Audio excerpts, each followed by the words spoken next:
Qurbonlikni qilganimizdan keyin taqsimoti 3 ga bo'linadi. Birinchi qismi qurbonlik so'yolmagan yo'qsillarga sadaqa sifatida. Ikkinchi qismi bir pishirib ziyofat qilasizmi yo qarindosh urug' qo'ni qo'shni chaqirasizmi? Uchinchi qismi bola chaqani ixtiyoriga qoldirasiz. Agar oilangiz katta bo'lsa, bolalaringiz ko'p bo'lsa, go'shtlarni hech kimga tarqatmasdan olib qo'yishingiz ham mustahab amallardan deyilgan. Kimda kim qurbonlikka so'yilgan jonivorni terisini sotaman desa, qurbonligi xabata bo'ldi. Qurbonligi yo'q, qabul emas. Uni terisi sotilmaydi. Bir muhtoj odamga hadya qilinadi, ehson qilinadi yoki sotsangiz sotgan pulini qiymati muhtoj odamga olib borib beriladi. Qurbonlikni so'yadigan qassobga pichoq haqqi go'sht olib rozi bo'lgin demaysiz. Kalla pochchasini bermaysiz. Yo bo'lmasam terisini bermaysiz. Boshqa bir narsa bilan ko'ynini olasiz. Agar muhtoj odam bo'lsa qassob el qatori go'shtdan berib rozi qilishlik joiz deyiladi.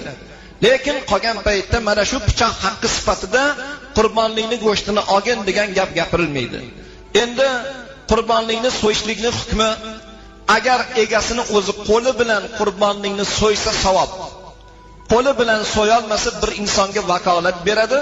Birodar, qurbonligimiz so'y bering. Lekin qurbonligingiz so'yilayotgan paytda oldida turing. Hazrati Fatima onamizga payg'ambarimiz marhamat qilgan ekanlar: "Ey Fatima, qurbonlikka so'ydirayotgan jonlig'ingni bir tomonidan o'zing qo'ling bilan ushlab turgin. Uni halqumidan birinchi qon yerga to'kilishi bilan gunohing Xudoning dargohida mag'firat qilinadi" degan ekanlar. Shuning uchun o'ziz qo'lingiz bilan so'ysangiz savob. Qo'lingiz bilan so'yolmasangiz, biron bir joydan kelib ushlab turishlik yaxshi bir savobli amallardan bittasi ekan. Qurbonlikni so'yish muddati Xudo xolasa hayit namozini o'qib bo'lganimizdan keyin, hayitni birinchi kuni namozdan keyin 3-kuni namoz shomgacha qurbonlikni so'yish joiz.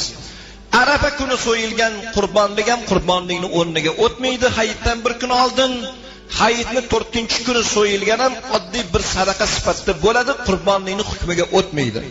Shuning uchun muhtaram birodarlar, 3 kun hayit mobaynida qurbonlikni so'yib, 3-kuni namoz shomgacha kechqurun qurbonlik so'yilmasin, makruh deyilibdi. O'sha kerak bo'lgan tomirlar kesilmay qolishi mumkin ekan. Ko'z ko'rmay qoladigan holatlar bo'lishi mumkin.